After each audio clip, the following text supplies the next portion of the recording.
You're listening to the AFTERBUZZ TV Network, now the largest new media platform on the web, and your #1 source for after-show entertainment. Very good, Gene Johnson.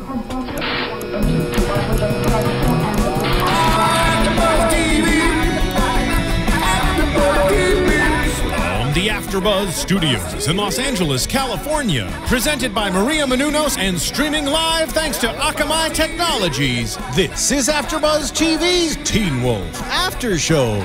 We'll break down tonight's episode and get you all the latest news and gossip. And now, another post-game wrap-up show for your favorite TV show. It's AFTERBUZZ TV's Teen Wolf After Show. AfterBuzzers, and welcome back. We're here doing another AfterBuzz TV after show for MTV's Teen Wolf Season 3, Episode 13, Anchors. I'm your host this evening, Kristen Snyder, and joining me across the table, AfterBuzz TV host June Lee. Hi, everybody. I'm so excited to be here today. So excited to have you. And our special guest this evening, you all know him as Danny from MTV's Teen Wolf. Please welcome Keahu Kahuanu. It's okay, that happens a lot. Your name's amazing. It is. It's fantastic. So you are Hawaiian. I am. That's fantastic. I feel like you're Hawaiian on the show. Your last name is still Hawaiian, right? Yeah, I'm Hawaiian in real life and on the show. And on TV. And this week we actually get one of the dog is named Apollo. Yeah. Did they do that after your dog? They actually did. I didn't know until I read the script. And, oh my gosh. And actually I knew. I think Jeff had mentioned it before, and he said, "Oh, there's I'm probably gonna use your dog's name in the script." And I go, "Oh, that's funny. Is he a white lab that's really cute and and well behaved?" It's like yeah, this black. and he's like, "No, it's a Rottweiler." I'm like, "Oh." But it's a really cute Rottweiler. Yeah. Right? Well, it's cool. It's cool. It's just so funny hearing the dad like shout Apollo's name.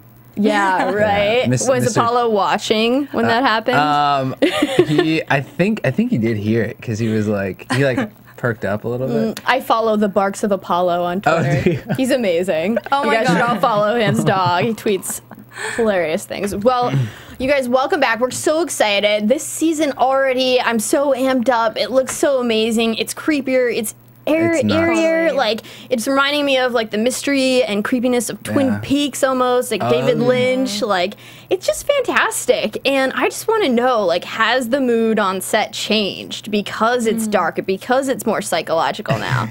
It's changed in the sense that like we're like, wait, is it a dream sequence? What's going on? I don't know. Well, because half the time nobody knew what was going on because stuff you'd reading and then it'd be like, oh, it was just a flashback, or oh, it was just a dream, or oh, like this is kind of half happening, and then they wake up and like some things might have happened and we don't know, and the episodes don't. I mean, throughout the rest of the season, like you'll figure things out, but we were lost a little bit along the way. Yeah, I'm starting to learn when I'm dreaming and when I'm not, because apparently you can't read in dreams, which now, like, last night I found myself when I was driving home, like, reading signs and, like, am I awake right now? I certainly hope so. Yeah. So Totally. I really just love the Jeff's fun facts that he throws out you, like the whole, you're actually, everyone has felt that when you feel like you wake up and you're falling, that feeling, and I didn't know that your body's actually paralyzed when you're sleeping, and that's when your mind just wakes up like a split second before your body and realizes that. So I just love when he throws those kind of like impressionable facts at us. You know, this is a younger audience. Jeff's really, I mean, I guess we see him every now and then in interviews and whatnot, but he's really smart. Yeah. Jeff knows a lot of stuff, and he's also done a lot of reading. I feel like there's definitely among the cast that he's created, or not in the cast, the characters that he's created, there's definitely a piece of him in every single one. Wow, interesting. And I mean, it's like it kind of reminds me of like Lydia's line where she goes, "I read things." Like that's, I mean, Jeff he reads a lot and he knows his stuff. We have a caller already on the line. Caller, what's your name? Where are you from? Hi, this is Josh. I'm from Florida. Hi, Josh. Hey, Thanks Josh. for calling in. You have a question for Keahu Kahuanu? I won't get that wrong again. I'm just gonna go with. What would you say is the funnest experience you've had working on Teen Wolf? Maybe one of your best set memories you could share with us. Like on set or off set? Probably on set. Okay. On set.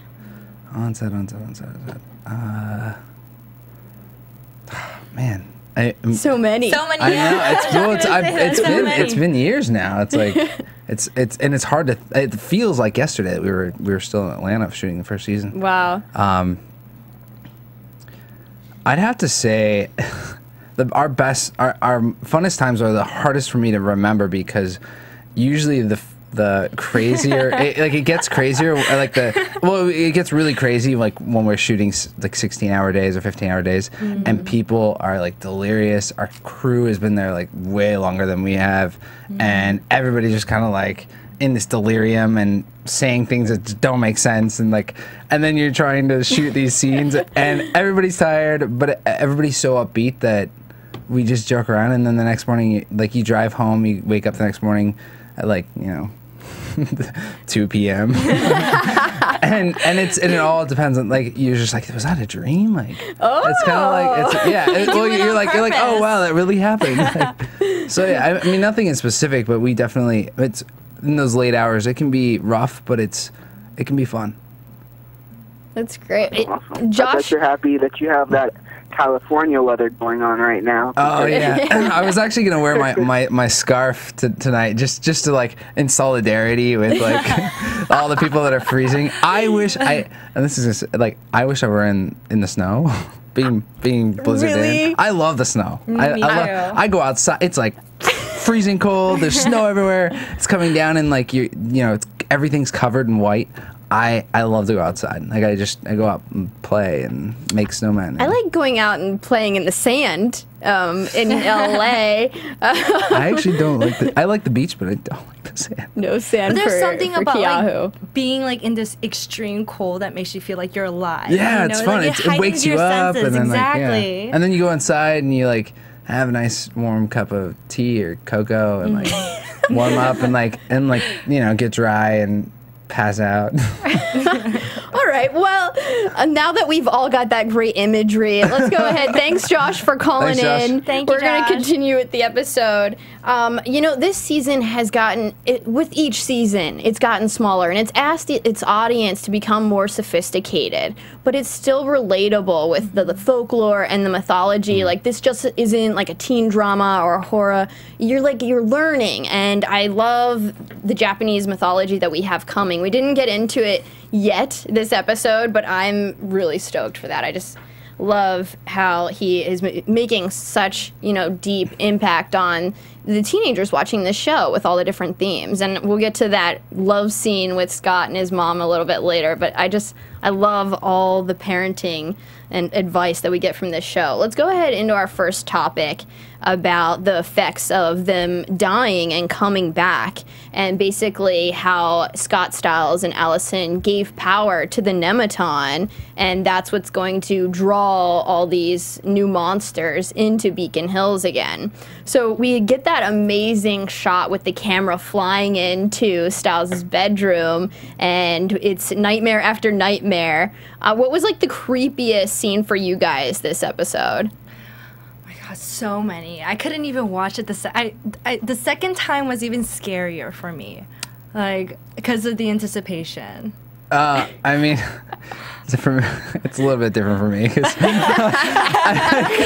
because everything happened 6 months ago. Well, not everything, right. but we definitely. I mean, we have advanced knowledge, and so half the time I'm trying to separate seasons because so much of it blends into one when it's all, people are watching it now, but people were watching it. We're just finished watching it and we're still talking about it when That's a good point. When we started shooting the next season, or the next half of this season. But the scariest thing for me was seeing all the scenes with Kate. Yeah. When the kind of flashing, like crawling up the morgue tunnel to hell or whatever that was supposed to. I didn't even see it. I don't even know. She looked away. Really? You missed it. It was good. I saw it in their like previews and things like that, but I just couldn't watch it. That stuff. I'd have to say of all scary movie effects or like or anything that's scary on TV or even movies, those scenes with like the strobe lights and like something coming towards you and you can only see like glimpses when the light's shining, like that's great description. Oh, that freaks me out because you don't know how much closer they're gonna get. Yeah. Each time the light turns on. Right. And it was so cinematic, all those different creepy scenes. My favorite was when Stiles is in class and everyone's doing the sign language at him, and then eventually he wakes up and, Scott tells him, you weren't sleeping, but he has, like, written wake up, all over his notebook. That was so freaky to me. The fact that he now, he has no idea when he's awake, when he's dreaming. And as the audience, neither do we. Right. So we can count his fingers or we can see if he's able to read in a scene, I guess. But there's certain clues. But it seems like they were all, Scott and Allison and Stiles, they were all sort of like losing their power and their strength. Like Scott's not able to, turn and control his alpha powers. And Allison's kind of, she's capable of killing anyone. I mean, I guess they all are in this dream state. And she almost kills Lydia this episode, and she's unable to shoot her target. She's got the shaky hands now. And Stiles can't read. And he was like the detective with all the knowledge who always like pieced everything together for everybody. You still got a lot of information on what happens when you fall asleep. So yeah, that's a good point. But as far as like putting everything together for how they can come together and keep these creatures out of Beacon Hills is going to be really difficult. I feel like if he can't, escape this and close that door. I really liked how for a moment we got that bed romance with Lydia. I was like, wow, that happened fast. And at least for the fans, that was amazing, us getting that glory in Stiles' dreams at least, because I hope it happens this season. I've heard it was teased that his status changes. Who knows if that's mental or relationship. We don't know. But I know. Yes, you do, but you can't say anything more than that, can you? I loved the image when Scott's kind of seeing his shadow self as the alpha, and I know he's struggling to that's interesting. You think he's seeing himself as the alpha? Right, right. Did you see the shadow? It was like huge, and it looked like the alpha. And I hope we get to see him transform eventually. But it seems like he's definitely struggling to come into his own this season, at least in the beginning. I think that's really interesting because, like, I didn't even think about that shadow being the alpha, just a werewolf. But that's really interesting that it's specifically his alpha form. Right, that he's seeing. Yeah. Well, what I like about all the imagination, the imagination sequences or the dream sequences, and sometimes when you watch stuff and it's like, or like a movie and it's like, then the person wakes up. And all that didn't matter. Like, at least in this episode, it's great because I feel like the dreams matter. Stuff that's happening in the dreams have significance. So, it's important to pay attention. And it's important to pay attention to the intentions behind what they're imagining because they all mean something. And it's not like, oh, they wake up and like we can just forget that sequence or that scene. Yeah, I know Deaton says this is your subconscious trying to talk to you, and you should listen to it. And that was the whole when is a door not a door, when it's ajar, which is funny, but it also, we don't know what to do with that. When you have those dream sequences and the person wakes up though, like how many times have you been like, like that was I hate that. A filler episode. I hate that. Because it doesn't impact the plot going forward. So that's a really great point. So guys, just because you may be in a dream, I mean everything that you're seeing on screen, pay attention because it definitely is going to all come together. I was just gonna say I really like the theme that we're going with here with, destroying internal demons. I think that's really important, especially as the demographic being mostly a teenage audience, and saying that like the darkness within themselves, you know, they have to, there's darkness within all of us that lives there, you know, and, you know, Deaton's saying that, you know, they have to close this door as soon as possible, or, you know, they could drown within the darkness of, you know, their inner demons. And we can begin to speculate on like what all that means, letting go of the darkness within yourself, or like getting over traumatic experiences you've gone through, or the loss of life, deaths around us. I mean, we all can, I feel like at some point in time, go to that place, you know, and so I love that that's kind of the theme of this season, especially for teenagers, to try to, they're, you know, the most impressionable at this point. All this stuff is kind of just happening to them to the first time, and it's important to see that they can, you know, close that door. So I really like the way that Jeff just makes these themes so relatable, even though it's Japanese folklore, you know? Yeah. I mean, it's great to have a supernatural show as the vehicle for that, because there's so many different ways you can do it that are not like, you know, day-to-day storytelling, and the messages I guess you can send with something that's fun to watch. Yeah. It's fun and like different and kind of out there, escapism, but at the same time like kind of teaches you some lessons, or gives you some perspective. Yeah. And the grounding also. I mean, even the you were gonna get to it, I'm sure, but the one with about the anchor. Oh, we can totally talk about it. I just loved that scene. Yeah. I mean, who hasn't had that first love and felt like this is forever, and then when it's suddenly not, like, you stop eating, you stop sleeping, you stop living, like, it is the end of the world. And the fact that we got that speech from Melissa McCall to Scott saying, you know, you're gonna love again, it's gonna be just as great, it's gonna be better, because you're gonna come into who you are, and it's gonna be richer at that point, you know. You will love again, and until then, you have to be your own anchor. I mean, the most important thing about dating, I feel, is you need to remember that no matter how bad things get, I mean, as long as you guys work through everything, it's like there's so many people on this earth. So many. I mean, so many. So, I mean, and then just being comfortable with yourself too.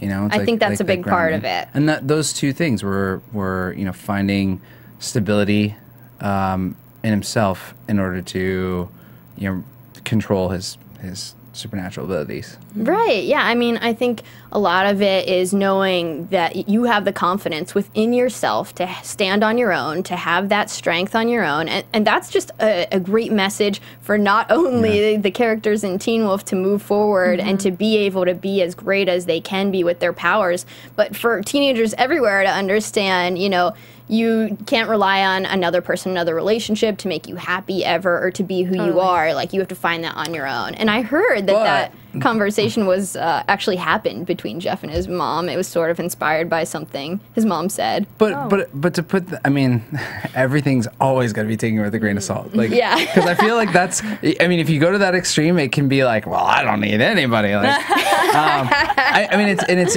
because it's important. It's like, yes, you need to find happiness in yourself, but you also need to realize that people can bring a greater happiness. Yes. Absolutely. So it's not necessarily like a mutually exclusive thing. No, definitely not. And Scott kind of moves on like pretty quickly. I mean, him and Kira meet eyes. And I don't know about pretty quickly. I mean, it was 4 months from the beginning, from season 2 to season 3. Right, that's true. So that's a good point. Yeah. It's just quick for us because we do like marathons all the time. Yeah, for me it's like one episode. This was yesterday that they broke up. Yeah. Stop binge watching. Well, let's go ahead and talk about Kira. She's this new transfer student played by the lovely Arden Cho, and she's supposed to have remarkable powers this season, but she might be the first student at Beacon Hills to ever overhear our characters talking crazy at school, right? This is the first one that ever walks over and be like, hey, I heard what you guys are talking about, and she's know so about nonchalant. Yeah, right? She's like, yeah, death. The last stage is death. You know, she's no big deal. She's kind of excited about Yeah, she is. She's the weird new kid. Maybe that's like her thing. No, I love her. I think that she's beautiful, and I'm excited about her new powers. I don't know if she's good or bad yet. You know, I was reading up on my Kitsune mythology. You know, Maybe she's both. Yeah, she could One be. form of her is good, and one form of her is bad. I'm trying to get a reaction. Let's test his poker faces. But I like that her teacher is her father, Mr. Yukamura, and so I'm not sure if he's gonna be good or bad. I mean, I'm guessing he's not gonna be bad considering last season was, you know, the Durak was the teacher. So I'm guessing it's probably not him, but it could be Kira that ends up, you know, being behind everything, the villain. We don't know. We can speculate later in predictions, but do you June think that she's going to be good or bad this season? Well, I mean, just with my experience with Korean folklore and stuff like that, the kitsune is usually portrayed as being like a very devious and, you know, not trustworthy person who's beautiful and, you know, like lures in the men and eats their liver, like, you know, to like get the, like, I don't know, to get their power, like their manly power from them. So like a widow. I don't know, but You're swaying my opinion here. You're doing a really good job. I don't know. So we're not going to cross her off yet. No eye contact. Well, let's go ahead and get into the Malia Tate storyline. Now, Stilinski is unfortunately, you know, we've got Agent McCall coming in and trying to get him demoted, basically, because he has all these cold cases that were never solved. And so he now with his, you know, enlightenment, knowing this town has a lot of supernatural going on, he wants to try to solve this one last case to try to, you know, I guess make a point, maybe save his job. So he, you know, goes to investigate this 8-year-old case about Malia Tate's family and how it was, you know, an accident, a car accident, but it was on a full moon night, and, you know, obviously the bodies had a lot of claw marks and bites on them, but the 8-year-old Malia was never found. So that's when we go to Mr. Tate's house, who I don't know if he might have Derek and Peter chained up, which I loved that scene, by the way, but I feel like he was, like, mad when Stilinski came in and was like, interesting. I have new evidence, and he was like, new evidence? It's like, he was like, I just want to stick with the fact that I know it was an accident. I don't want to know that it was a murder, and it was like, he doesn't seem sad. He seems angry. Right. So, I mean, I'm sure different people deal with, you know, different things with anger rather than sadness. I feel like that's like the worst. That's one of the things that you pray doesn't happen as a victim of something like that. It's like the last thing you want is at any point in time that, you know, that something different might have happened, or that or instead of it being an accident, like it was intentional. Like, I mean, and then how do you focus your feelings, or how do you like bring that all back up after 8 years and reconcile with all that? It definitely makes it worse. I'd be furious. Yeah, I would be too. Well, then he reacted properly, but obviously as a audience member, I'm like trying to figure out who the villain is of the season, so I'm suspecting all new faces. So I really liked how he was trying to, Mr. Stilinski was trying to use Scott and Stiles, but unfortunately he was just too old, and Scott really can't control his ability right now, and that's when we get the nice scene with Apollo, who is not your dog, but named after your dog. And I do yell at him like that sometimes. Do you? Aw, Apollo. Shut up! No, actually he never barks, so I don't have to. Oh. That's super cute. I think I noticed that at one of the like screenings at Jeff's house. Yeah, he only barks on command. Aw, that's a great dog.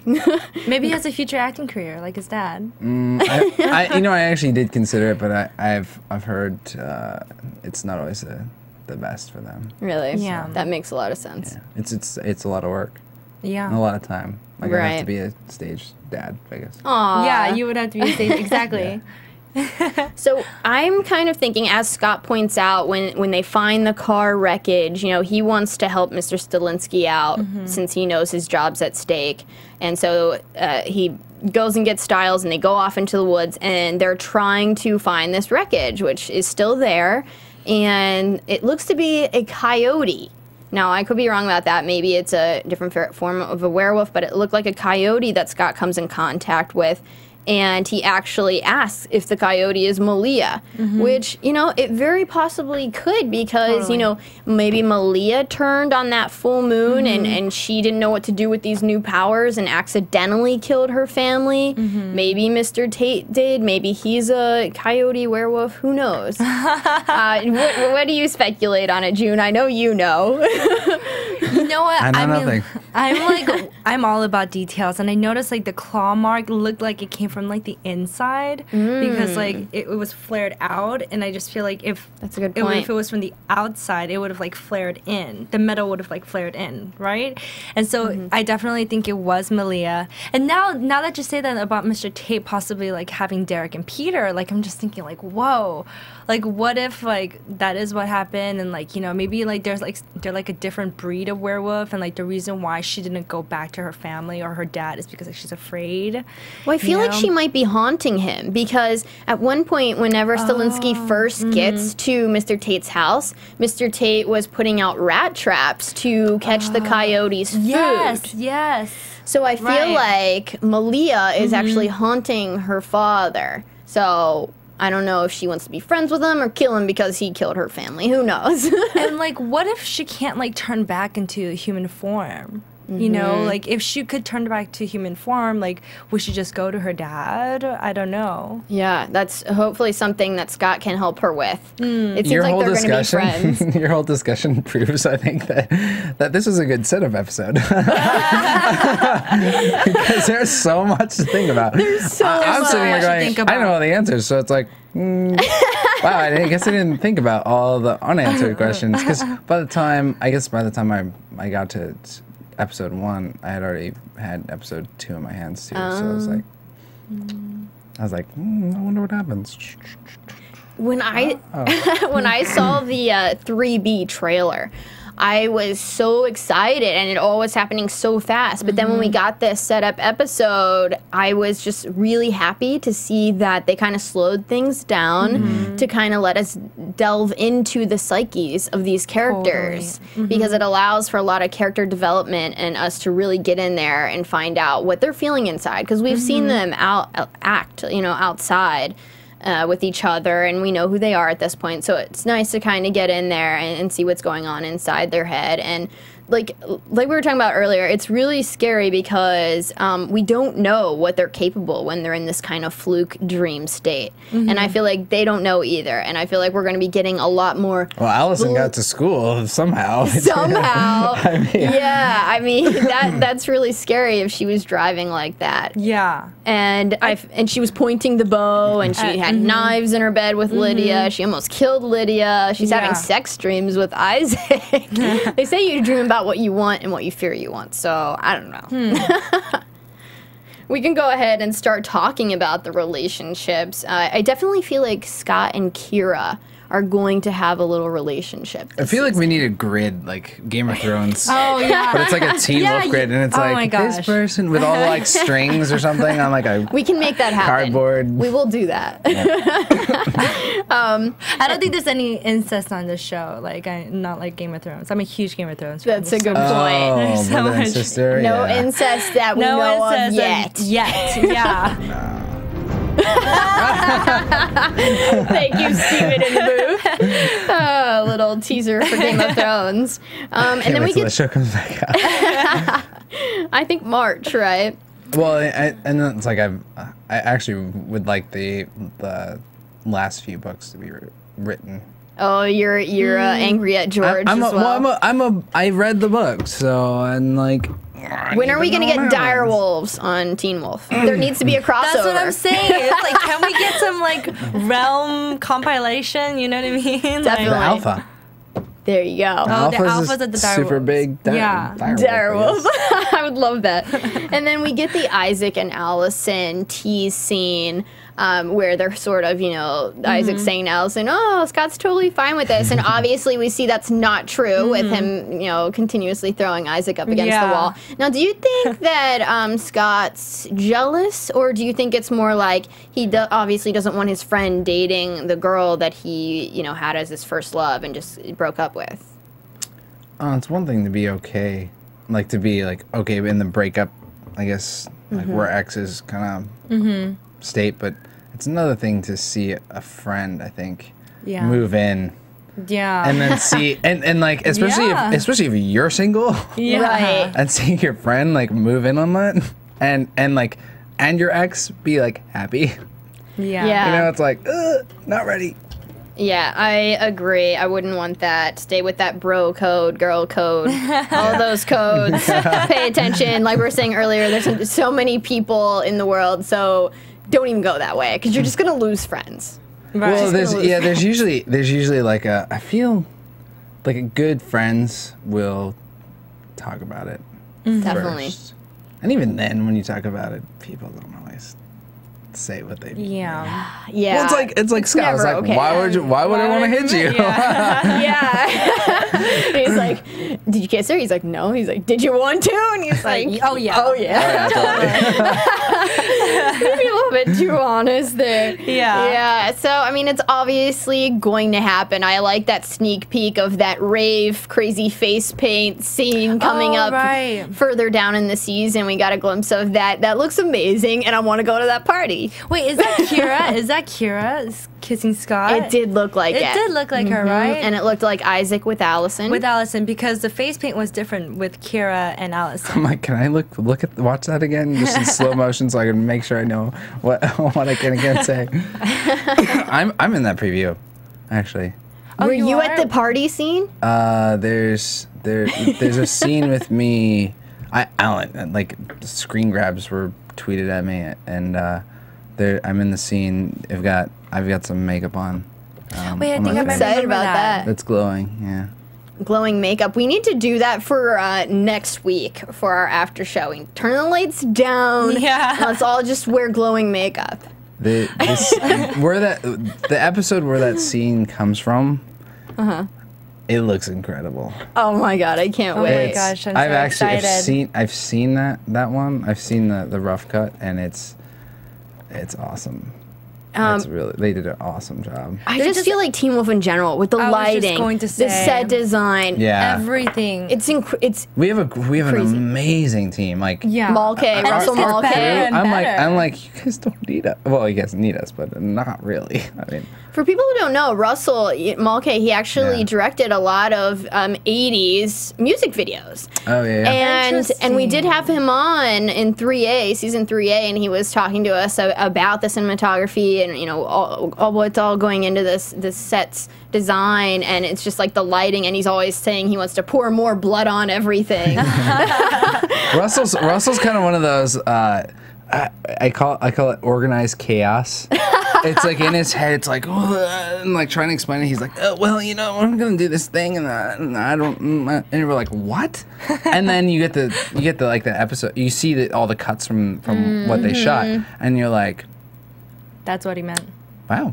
Yeah. Okay. It makes sense in here. I have that problem a lot. I need to write myself a script because I'm a much better writer than I am just getting stuff out like this. Yeah, that's. I mean, not to mention. We have. Our DPs, our crew in general. They're all they're such visionaries in the sense where they do a really great job of materializing what Jeff has thought of and what he imagines, but also giving great input. I mean, I've it's fun to walk through the production offices because you see all the sketches of of the sets that they want to do, or stuff they proposed, and then even our props department and our set designers. I mean, I see them building stuff, and I'm like, wow, can you do that in my house? Because that'd be awesome. And it's because they're all just sets, right? And I mean, we do shoot on location here and there, but the sets are it's really incredible what they do and how they make it look right, so real. No, it does. It looks amazing, and I just feel like Teen Wolf has stepped it up every single season, and you can't really say that for a lot of shows.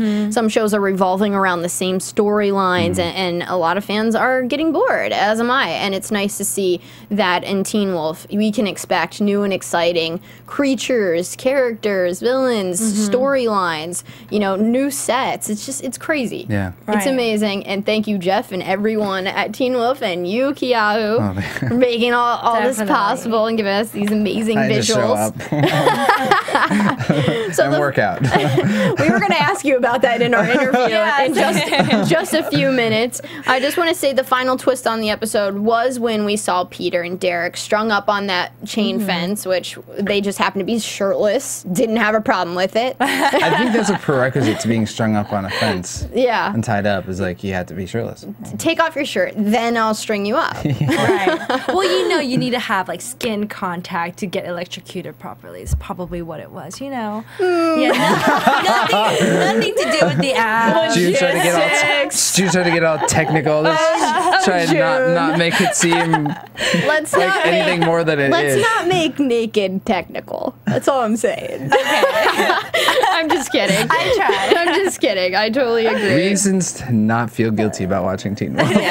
Don't feel bad about it. Replay, binge, often, and dream about them after the show's over. So yes, and it seems like Derek's mad at Peter. He's obviously blaming him. And last time we were with these guys, you know, Peter had manipulated Derek into giving up his alpha status, and so, you know, Peter kind of says, yeah, it probably is my fault why we're in this situation. So that was a really great tease. It was just as great as the opening scene. I mean, I'm just so excited about this season. Yeah, totally. But it's like, where's his sister? Because, like, Cora? Peter and Derek are there, but because Derek left with Cora. So I think she has now actually moved to another show.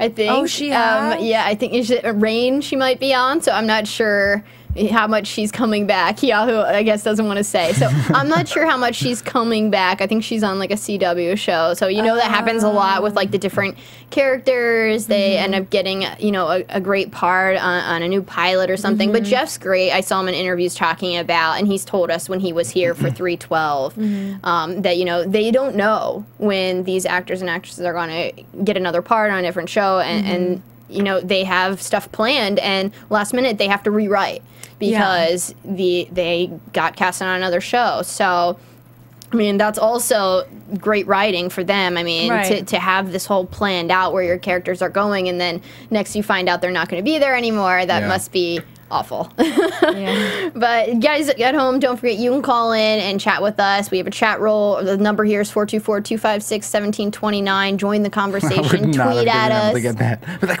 wait, go back. I think it's on the bottom of the screen.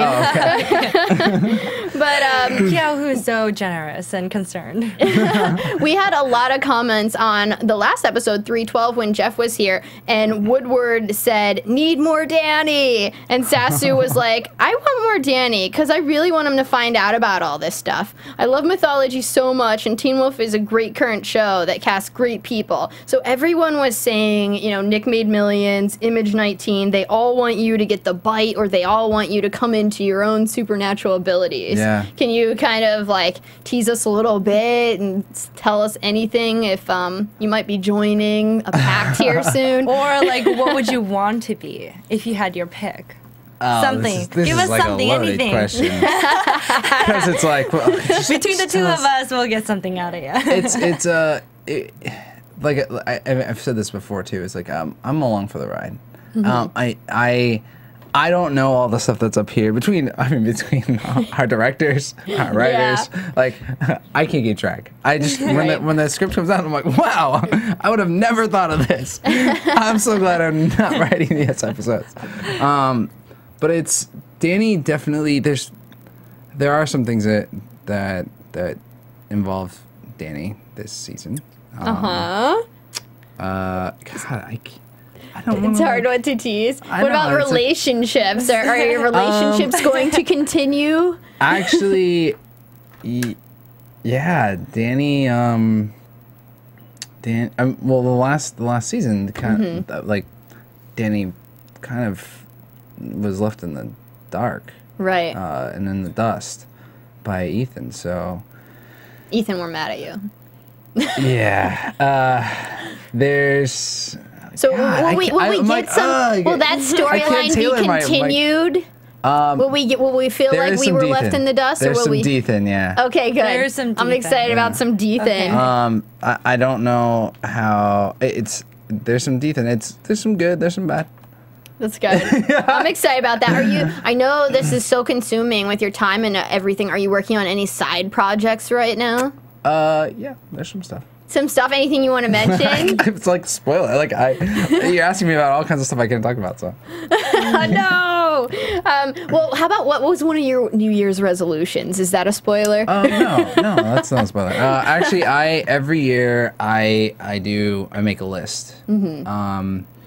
And I did pretty good with my list last year. I checked it actually recently, and I meant to like finish my list for this year. I still haven't. I don't feel guilty about like the first of the month, like whatever. It doesn't. It doesn't matter when you start. I feel like as long as it gets done within like the first 2 weeks, it's good. Totally. Unless you they require something else. But actually, one of the things that I did have on my resolution list was to do a photo, like take a photo concept that I came up with and take one every week. Oh, that's great. Yeah, that's just to really keep me exciting. like because I have these spurts of, I guess, creative artistry stuff that I do or projects, and I'll re-obsess myself with photography. I mean, I'm always taking pictures, but do you tweet these out for us to see? I don't. Instagram? I actually, but Instagram? I do have some shots that. You have to. That we're talking about it. Yeah, I actually think that the fans are gonna like. Oh, please tweet and then those some out. of the fans have actually been. There's some things that they've been asking for that I took the liberty of kind of doing them myself. Oh. Yeah. So there's some really awesome shots, and then some of them have to do with the show. So. Oh, well, we're really excited about that. Looking forward to that. Yeah, you had an awesome question that you were talking about earlier. Yeah, I just had a what is like your favorite type of exercise? Because you guys all everybody, look everybody on this show is so super fit. I mean, because you guys are all werewolves and running around and a lot of pressure. Yeah. Give us your secret. Give us your secret workout. Yeah, exactly. What is your one move that'll make us look great in 2014? Eating. No. Wait, what did you say? Eating. Oh, Eating pizza. This motion is like. This gets it done. Yeah. No. One of my favorite is actually doing their ab workouts. No, you know what? You know, actually, my favorite is jump roping. Jump roping. Do you do double unders? I don't, but I do high knees. Oh. So like those hurt. Good. I'm gonna have to try that. I've been doing the double unders. Those are really hard when you have to take the jump rope under you twice. Yeah. That's Try like high kneeing knees. for like Jumping 30 really seconds. high. Like doing intervals. okay. Intervals are reminds me of my track days. That's how you get that body, guys, at home. So get out. Intervals. If you don't have a jump rope, Diet. Don't forget diet. and eat pizza. Diet, eat pizza, jump rope. I added the eat pizza. That's probably not going to help sans anyone. the bread, sans the cheese, exactly. So eat Sans the oven. tomatoes. Just have like a piece of Fruit. I don't know, pepperoni or something. Raw meat, basically. Like eat like a teen wolf. Eat like a wolf. eat like really. a wolf. Look like a wolf. Get a little werewolf oven, you know. No, really eat raw, guys. Eat unprocessed foods if we're giving good advice. But, we've run out of time, unfortunately. Oh, no. I know. Any last predictions, June? Or I know you know what's going on, so you can't really do any prediction. What do you think's going to happen? I heard that Jeff just takes a lot of risks this season that plays off. I heard that the twins' eyes change colors. Oh, the twins' eyes change colors. Yeah, I heard that. Interesting. I heard that we find out in 315 that Lydia's power isn't just screaming, so we're gonna find out what that is. And they were teasing Melissa and the sheriff's relationship, but Melissa said in an interview that he's still wearing his ring, so that's like a red flag. I'm not sure what's going to happen there, but I'm really excited to see who the villain is this season. I don't know if it's Kira, I don't know if it's her father, I don't know if it's Mr. Tate. Well, let me just tell you, there are some huge suspects Yeah. Are there going to be even more new faces? There are a lot of suspects that even I, towards the end, like I didn't, while we were shooting in the middle of the season, there were some people who came in and I was like, oh, that's going to be the bad guy. and they may or may not have been. Ooh. Do we even see the bad guy in the first episode? He's totally not going to tell us that. I'd have to go like by a replay. But, yeah. Okay, guys. Thank you so much for joining us, Keahu. Yeah, that was awesome. Where can the fans tweet you? Same as it's always been, my name, if you can spell it. Google it. Guys, that's Keahu Kahuanu. Yeah, Keahu Kahuanu. Keahu Kahuanu. I can't spell it. I'm practicing saying it. You can find me at Cinematic Escape on Twitter. You can bang my blog, Cinematic Escape. June, where can we find you? On Twitter at Miss June Lee. There is an underscore between the MS and the June Lee. All complicated. It's important. Get that underscore. Yeah, get that underscore. All right, guys. Thanks again, Keahu, for joining us, and we'll see you guys all next week. From executive producers Maria Menounos, Kevin Undergaro, Phil Svitek, and the entire AfterBuzz TV staff, we would like to thank you for listening to the AfterBuzz TV network. To watch or listen to other after shows and post comments or questions, be sure to visit AfterBuzzTV.com. I'm Sir Richard Wentworth, and this has been a presentation of AfterBuzz TV. Buzz you later.